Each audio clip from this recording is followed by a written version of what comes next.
Sony and Microsoft are gearing up their next-generation consoles for release. The Xbox Series X and PlayStation 5 are currently slated to release by the end of the year. Sony continues to keep most of their cards close to their chest, so Microsoft has used Sony's silence to their advantage. On paper, it's hard to say which console will ultimately reign supreme from a power perspective. Both seem eager to test whether core count or speed will stand triumphant, and until the two devices are out in the wild it's difficult to evaluate just which one will come out on top.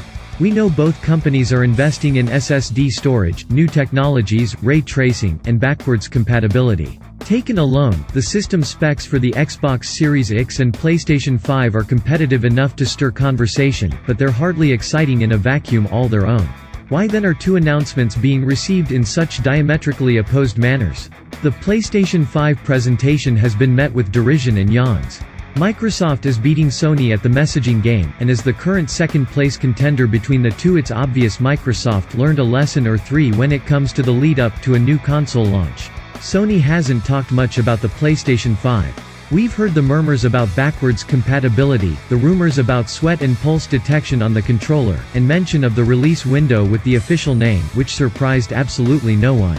Before Mark Cerny stepped in front of that green screen and fake audience we knew seldom much about Sony's plan.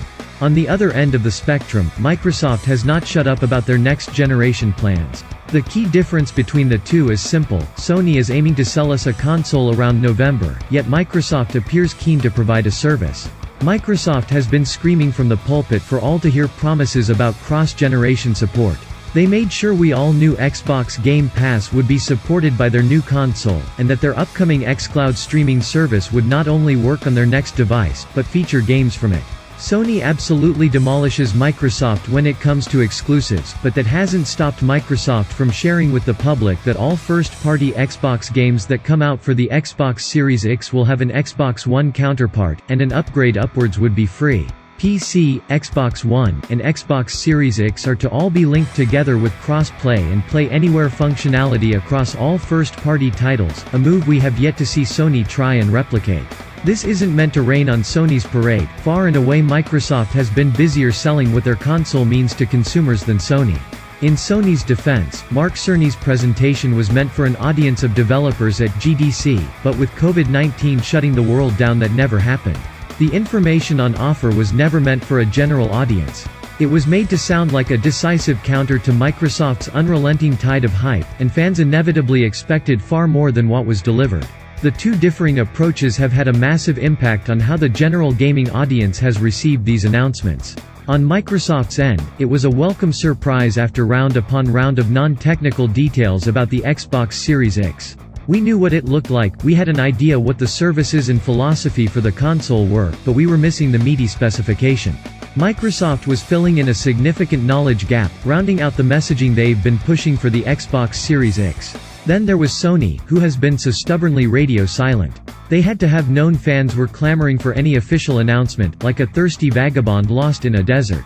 Rather than repurpose their GDC presentation for the wider audience they were suddenly pitching it towards, they decided to drown everyone with every explicit detail concerning CUS, memory controllers, coherency, and other high-level minutiae aimed at developers. Compared to the more casual approach Microsoft had taken, it was overwhelming, and frankly boring.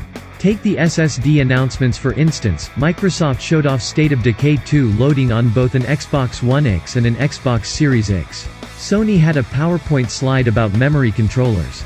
Sony needs to recapture everyone's attention, and they need to do so soon.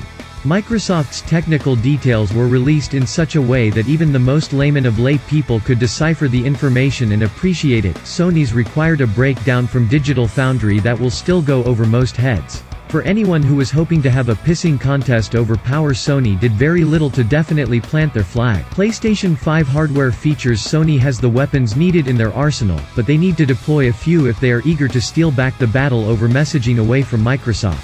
What's happening with PlayStation Now? What will be the full extent of the PlayStation 5's backwards compatibility? Just PS4 games, older peripherals, etc.? Are they looking to mimic Play Anywhere and offer up PC and PlayStation cross-saves and cross-play, especially now that we know two top-tier PlayStation 4 exclusives are coming to Steam? These questions are in direct contention with the information Microsoft has been relaying about the Xbox Series X these last few months, and it boggles my mind Sony hasn't tried once to dull Microsoft's messages with those of their own.